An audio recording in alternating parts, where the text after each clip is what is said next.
এসো দাদু ভাইরা এসো, হরি বল হরি বল।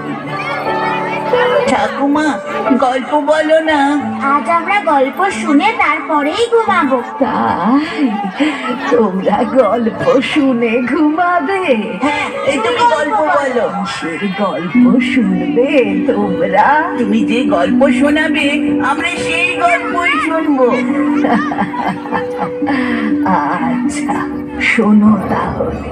কাশ্যপ ঋষি ও দক্ষের মেয়ে দিতির দুই ছেলে ছিল। তারা হলো হিরণ্যাক্ষ ও হিরণ্যকাশ্যপ।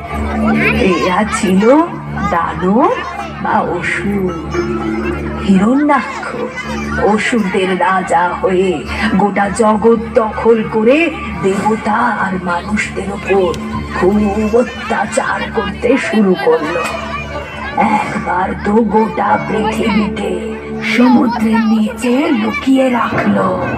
তখন শ্রী বিষ্ণু বরাহ অবতার নিয়ে হিরণ্যাক্ষের সাথে যুদ্ধ করে হিরণ্যাক্ষকে বধ করে পৃথিবীকে উদ্ধার করলেন।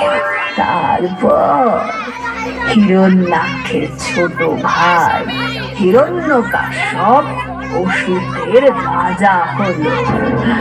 আর রাজা হয়ে নিজের দাদা হিরণ্যাক্ষের মৃত্যুর প্রতিশোধ নেওয়ার জন্য প্রস্তুতি নিতে লাগলো।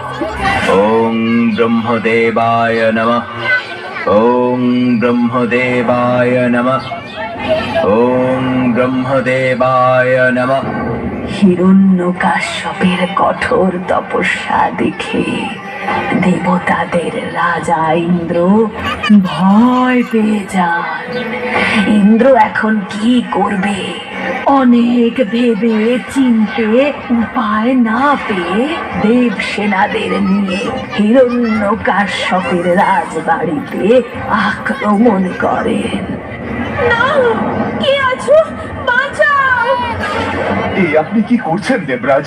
নারায়ণ নারায়ণ, হিরণ্যকাশ্যপ রাজভবনে নেই জেনেও আপনি আক্রমণ করেছেন। এ কিন্তু অন্যায়।